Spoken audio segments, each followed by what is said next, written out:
Welcome to the New Process Podcast. Learn all the tools, methods, and best practices combined with people, emotions, and a human-centric mindset to rethink your process and push it to the next level.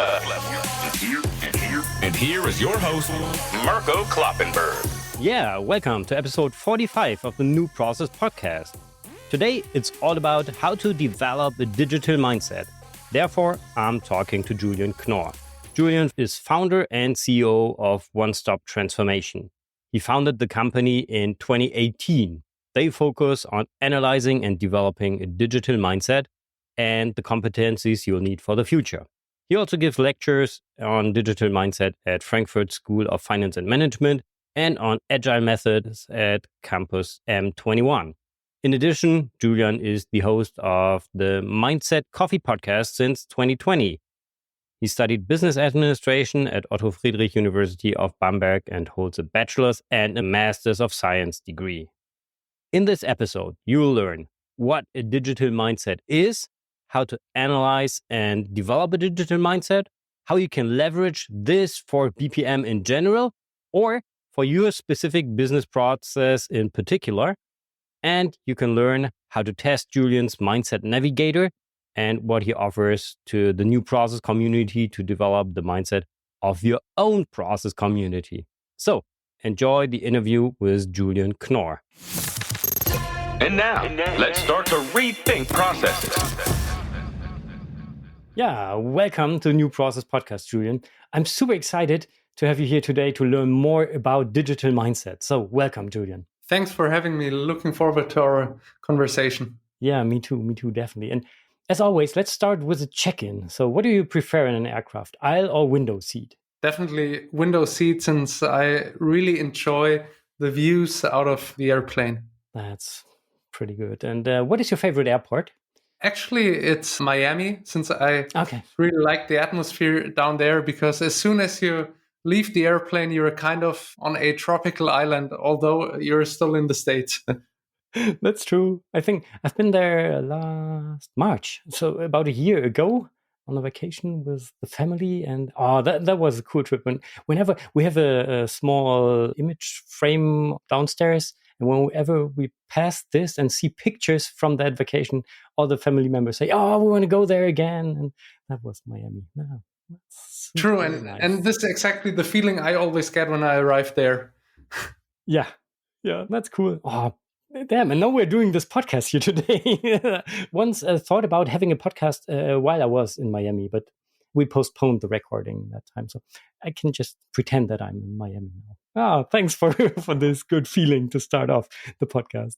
So the final check-in question, what was the best process you have ever experienced? Well, actually, the best process, and I don't say this because you worked previously for Lufthansa, but just because it's true. So last year I had the honor to fly to Tokyo with Lufthansa, and the whole service and the whole process from checking in to leaving the airplane in the end was just outstanding. And I don't know what this had to do with the destination of Japan, but it was just another experience than any other flight I experienced so far.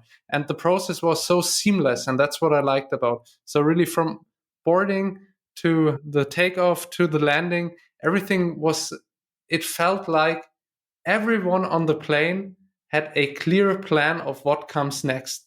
And they told us that we're discovering a typhoon in Tokyo, but they kept us updated over the whole 14 and a half hours during the whole flight. And this was just really the perfect plane experience and the perfect process experience. Okay, that's super cool. And I know there are a lot of former Lufthansa colleagues listening to this podcast, and maybe also some of them are responsible for processes related to what you just said. So they are really pushing forward process excellence there with ProX. So shout out to the colleagues there. That's great to hear. Thank you for this example. And how would you describe your relationship to processes in general? Well, to be honest, I'm not the biggest process guy. I'm more like this entrepreneurial guy. So trying to do what's right and not just to stick by the process, but just, hey, what is the customer need now? And then trying to solve it in some ways. But as I founded my company like 6 years ago, back then it was just me, myself, and I. So there was no need for big processes. But now, since we grew bigger, I feel that we need more processes, and we're still on our way to set up good working processes. And what I really dislike about processes is if they become too heavy and they feel like chains on everyone, so that you are not flexible anymore. So that's why I'm still discovering my perfect way of creating processes in our company. Wow, that's super interesting, because one of the so-called new process principles is also to provide flexibility to the people, to trust the people working in the processes, so that hopefully the processes are not too heavy for them and forcing them into boundaries, but to give them flexibility, for example. So that's the idea there. Maybe we should have a talk on that later as well, to see how we can implement a human-centric BPM framework at your company. But before we do that, let's talk about what you are doing. So you developed a tool which is called Mindset Navigator. Yeah, can you explain this? Maybe not just for me, but maybe for my 8-year-old daughter, what that is really about. What is a Mindset Navigator? What are you doing there? Yes. So basically, to put it in simple words, it's like Google Maps for future competencies. So what Google Maps does is you type in your preferred destination. Let's say you want to travel to London. And then Google Maps does not calculate your route to London instantly, but first analyzes what your current location is. So I'm sitting in Nuremberg right now, and then Google Maps would calculate the route from Nuremberg to London. And this ensures that I will definitely come to my destination. What we do is the same for future competencies. So we give employees the possibility to analyze their own future competencies and then to create the perfect route or calculate the perfect route to their desired destination when it comes to their future competencies. And this ensures a seamless learning experience and an individualized and tailored learning experience. The crazy thing is, this should be like the standard for every company, because if you don't have the location analysis from the very beginning on, like each and everyone in the company will get the same route towards a destination, no matter where they start. And this makes no sense when it comes to Google Maps, nor does this make sense when it comes to learning. Yeah, definitely. This is super easy to understand. That's important to first analyze where you are as an individual with your skills right now. And then what's the core philosophy of your approach to get me to my destination, or to whatever destination the company has in mind I should go to? What we do is we use so-called microlearning. So after your analysis, which is always scientific valid, you get a learning path consisting out of little videos, podcasts, texts, all just between 3 and 10 minutes long. And they're building your individualized learning path, and they are always adapting to your user behavior. So you have a highly adaptive learning experience. And why do we believe in these so-called microlearnings? Because our day-to-day work is super flexible. We're working location independent. We're working time independent. So why should learning not be location and time independent? That's why we use this microlearning approach. For example, you're on your route to the office on a Monday morning and you have 5 minutes in the car. So why not listen to a podcast which is suitable to your learning approach? Or you're on a run on a Thursday night. So why not listen to another podcast which is, let's say, 8 minutes long? So you can squeeze in the learning into your daily schedule. And this is a learning on the go, which we create. And in the end, this is the only chance to have to start a real lifelong learning.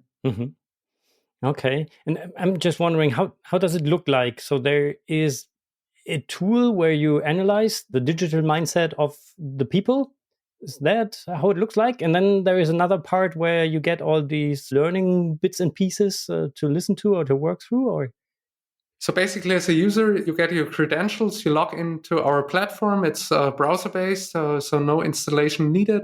It's also for multi-device, or you can use whatever device you want to have. And after the login process, you start with the analysis. This takes around 10 minutes. Then you get your digital mindset results, or you can even choose to further analyze yourself when it comes to digital literacy or AI competencies or even leadership competencies. And you get your results in an interactive dashboard with little videos, texts. And after you familiarized yourself with your results, you just hit start learning. And then your individualized learning path is created in the same platform and is your personal learning companion for the next year. And after 1 year, you do the analysis again and you get an adjusted learning path again. Okay, that's interesting. Cool. Thanks for these insights. But what I just wondered is, how do you determine the destination of my journey? So is this something which the company sets as the target destination for each and every person? Or is there a standard just defined by you? Or how does this look like? So both ways you just mentioned are possible. So first of all, the standard, which is like the plug and play version, means that your destination or your learning target is to move you a little bit more towards the transformational pole of your digital mindset.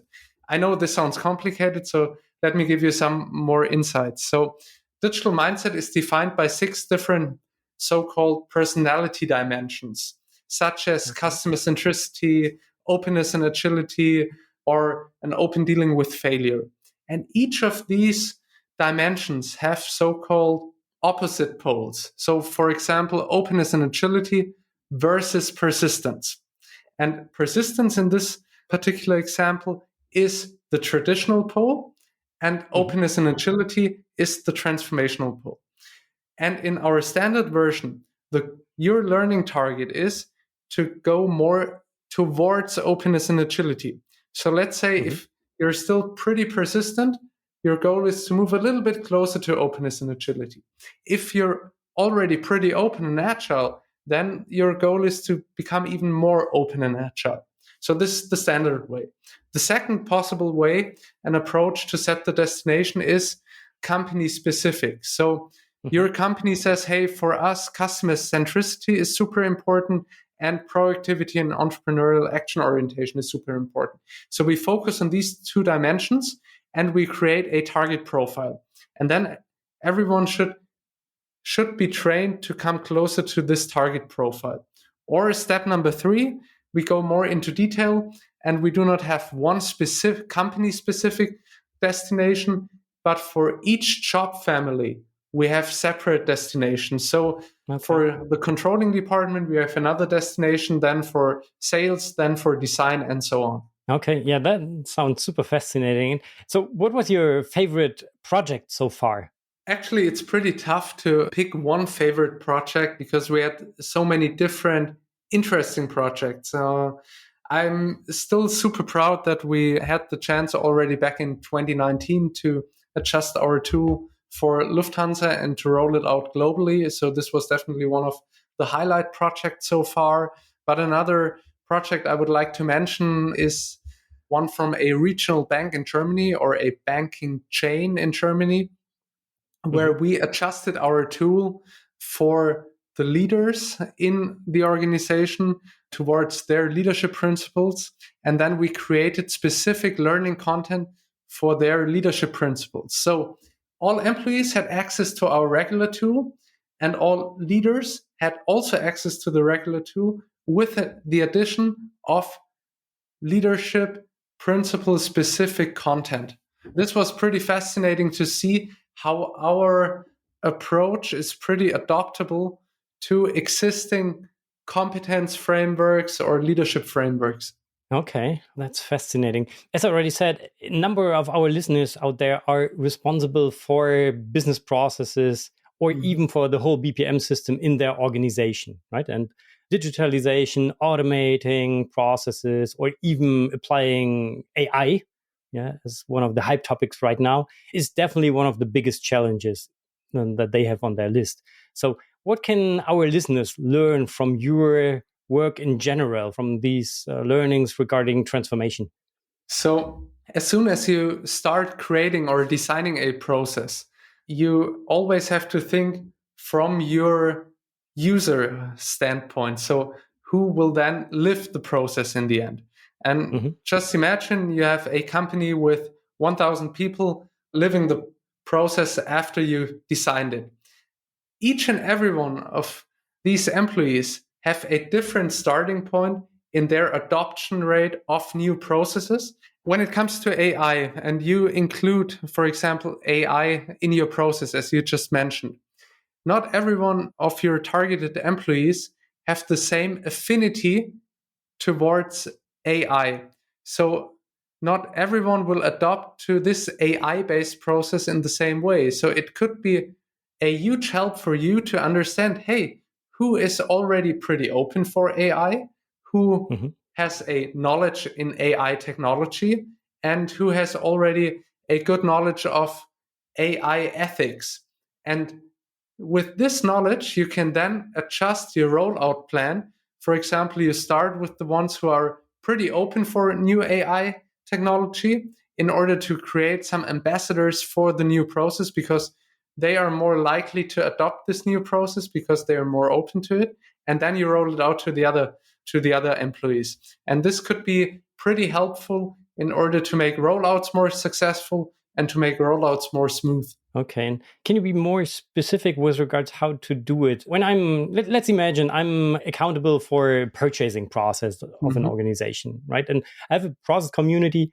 Let's talk about two different setups. Community of just 20 people working in my process, maybe at 2 or 3 different locations. Or the other extreme would be I have about 1,000 people working in my purchasing processes globally at a number of locations. How would you recommend to approach them with the digital mindset navigator to identify where they are? How could this look like in practice? So basically, it doesn't matter whether you just have a group of 20 people or a larger group of 1,000 people globally. So I would start with a kickoff, which is a 30-minute online call in order to explain why we use the Mindset Navigator, what is the benefit, and why mindset is super success critical for the future development of the process, but also of the company. And then each and everyone will get access to the tool. We'll just spend 10 minutes in the tool to analyze their own mindset. And then you, as the process owner, you have the ability or you have access to a so-called analytics dashboard in order to make data analysis. For example, when it comes to the larger group, in which country you have which kind of mindset, and when it comes to the mindset dimensions, in which country you have which kind of customer centricity, but also in which department. And then you can see, okay, who is super open and agile, for example. And then you target these groups first in order to make them your ambassadors for the rollout. Okay. Yeah, that's good. Thank you for this example. And now let's imagine I'm convinced that what you just told is something which is super interesting for my community. How can we try it out? For sure, I can approach you, but then can I test the tool, or what is the pricing model behind? Sure. So first of all, you could approach me, or you just visit ONESTOPTRANSFORMATION.com, and there we have a free trial period. So you have a little call with one of my colleagues, and he or she will walk you through the platform real quick, and then you can try it out for yourself for 30 days. And now already a little teaser in the summertime this year, we will also approach the B2C market. So then each and everyone can just use the platform for oneself, no matter whether you're part of a company or not. Okay, cool. That's interesting. And can you at least tell us a little bit about the price level? Sure.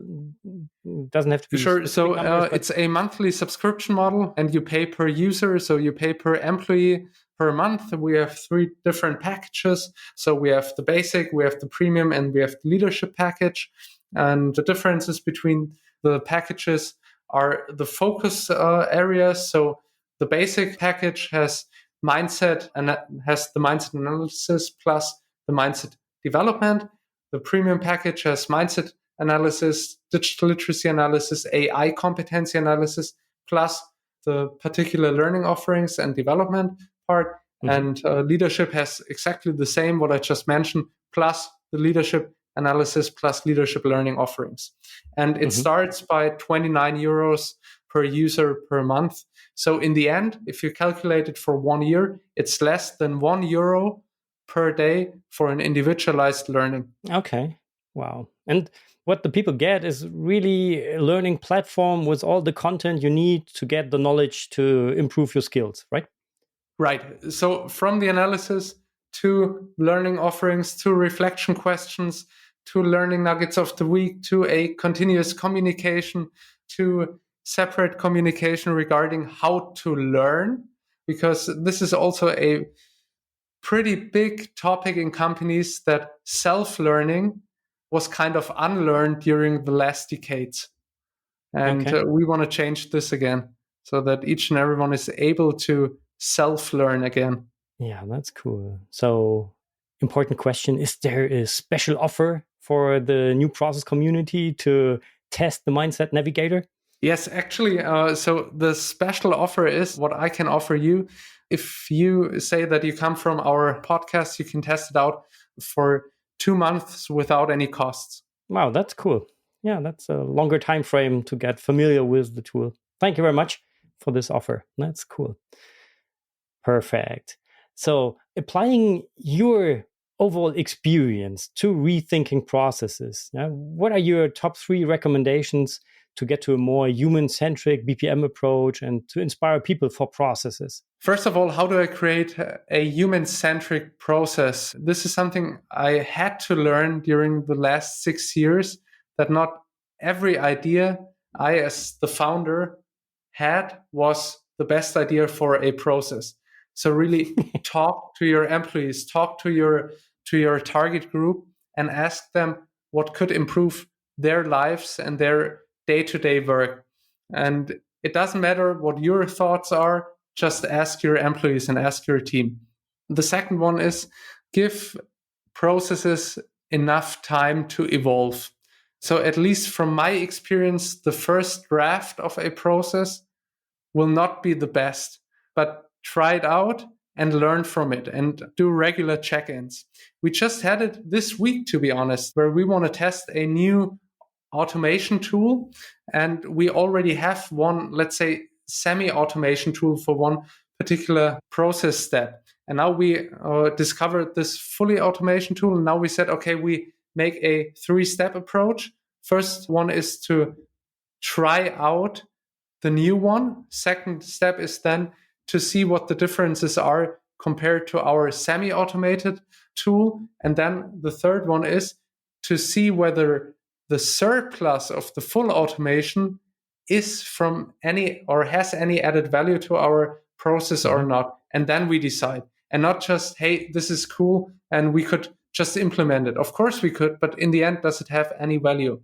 And this already leads to my third of the top 3 tips and experience I discovered in the last years when it comes to processes. Each process needs to have an added value.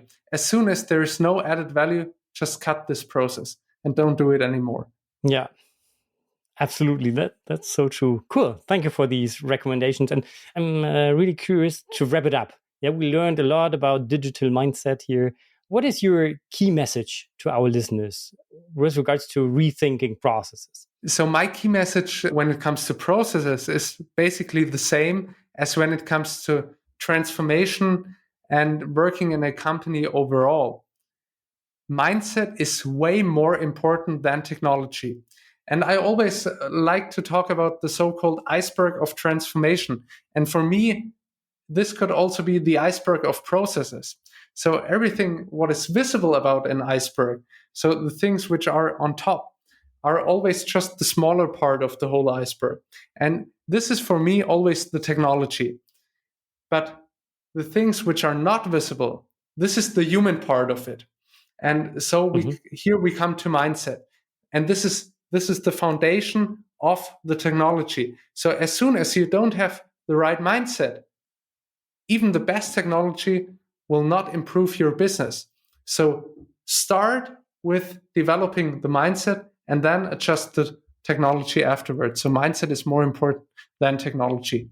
Cool. I love this analogy. That's cool, Julian. Thank you very much for this recommendation. And where can our listeners learn more about your activities and learn more about your tool? So basically, the best two addresses are our website, onestoptransformation.com. And second of all, just follow either our company on LinkedIn or just follow my profile on LinkedIn. I post always some pretty interesting stuff around digital mindset, digital transformation, and competency development. Okay. And I have one more question. Why is the company called One Stop Transformation? Yes, so there's a little story behind it. And I'm glad that you asked, Mirko. So when I was working in the US for quite some time and came back in 2017. And originally, I had the plan to start working in a huge consultancy. And I had several job interviews. And in the end, I got frustrated how the interviews went and thought, hey, why do they always focus on certificates and not on mindset? So this was really the origin. And since I always had these consultancy glasses on, I thought, hey, another problem is that most of the consultancies just come into companies, create cool projects, create cool PowerPoint presentations, and then they leave again. So then you do not have what I used to learn in the US, a so-called one-stop shopping experience. And I combined transformation with one-stop shopping, and in the end, one-stop transformation evolved from it. Okay, that's interesting. Thanks for this backstory of the company. Cool. That's interesting. And I'm always asking my guests for their recommendation, which topic, which method, tool, or expert I should have a closer look onto to get new ideas on how to rethink processes. So do you have a recommendation for me as well as for the whole new process community? Yes, I do. So since the last 18 months were kind of AI overall, I would recommend to put the focus a little bit more on practical AI tools which could be implemented easily. So not the super sophisticated AI tools, but like the day-to-day AI tools, because we at One Stop Transformation use nowadays a lot of different small AI tools which help us a lot in the long run. And here I would suggest Niklas Volland. He's from a company which supports other companies in implementing AI tools in their day-to-day work. They evolved from a classical software agency towards this AI-focused software agency. Okay. And I'm just curious, but can you give an example of an AI tool you are using in your daily business to make your life easier? Sure. So, for example, when it comes to our postings on social media with our company side, there's a fully automated process from drafting the idea to creating the text, to optimizing the text, and then to creating the right visual for the posting and then to post it. So this is a fully automated process there, but not just with one tool. So it's not just ChatGPT, but there are several tools. Another tool I'd like to mention when it comes to AI, which just fascinates me at the moment, is a ChatGPT plugin, which creates little videos out of your prompt, and you tell the tool which kind of video type you would like to have. So in the end, you're still the owner of the content or of the idea behind the content, but the whole content production is fully automatic. Okay. Wow, that's fascinating. And what's the name of the plugin? It's called Vizsla, so like the dog breed. Okay. That's interesting. So I'm already looking forward to the new process conference, which takes place in April. I'm not sure if we already talked about that. It's in Lufthansa Seeheim, right? I know you've been there before. A nice place with delicious food. And we invited to the conference a ChatGPT expert.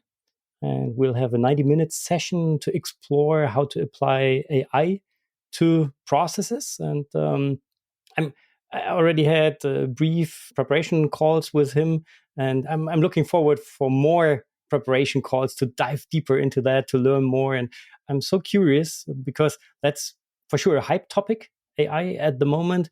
But especially we as process guys, we have to look deeper into that to understand how to apply that to processes to help our people out there being responsible for business process and so on. So thank you for your tips and tricks here. And that's super cool. I love to learn more on that and to apply that for sure. Cool. Yeah. I'm not sure if you mentioned, if you realized that we already landed this episode, but before we leave the aircraft, is there anything else you would like to share with our listeners? Did we miss something? Well, in the end, what I would like to share is always stay curious for the next technological developments. And again, this has nothing to do with a tech savviness, but it has more to do with a mindset. And I'm super convinced that if you stay curious and you stay open to new developments, your own employability will always be on top. And so you will never, ever have any problem with adopting to new processes or technologies. That's cool. Thank you. And finally, how would you describe your flight experience with just 3 words? Smooth? That's a tough one, to be honest, just with 3 words. So, to be honest, it was smooth. It was process-wise, it was pretty smooth. It was smooth from our conversation. So this is definitely the first word. Second one is informative, since I learned more about processes. And it was also reflective, since your questions kind of pushed me out of my comfort zone in order to think more about my own process understanding. Yeah, that's cool. We definitely have to talk about the process in your company later on. So for me, it was definitely inspiring. So thank you very much, Julian, for all these insights. I'm really looking forward to look deeper into the Mindset Navigator and so on. So thank you very much. Have a great day. Bye-bye. Thanks for having me. Let's recap today's new process inspiration. Wow, that was an interesting perspective on processes. It perfectly fits to the new process principle to foster the development of the people working in and on the process. So if you want to move your process community towards digital transformation, for example, I think it's a super cool idea to use the Mindset Navigator to learn more about how to do this and to train and to enable your people for the digital transformation. So I'm a huge fan of this analytical approach and already played around with the Mindset Navigator myself. So please make use of Julian's offer and test the Mindset Navigator too. And as he said, you can approach Julian via LinkedIn to get the extra month for free. You'll find all the links in the show notes of this episode. Julian and I also agreed upon sharing more about how to analyze and develop a digital mindset on New Process Pro in the future. So if you aren't a member yet, you can join the community for free by going to newprocesslab.com/pro. Yeah, what is coming up next? If everything goes as planned, you can expect a very special episode in 2 weeks' time, in which I'm going to talk to a guest who has had a significant influence on my personal development and on my new process journey. I'm really looking forward to this conversation, which I'll be even record in person this time. So stay tuned. But for now, thank you very much for listening. Have a great day. Bye-bye und auf Wiedersehen. You've been listening to the New Process Podcast.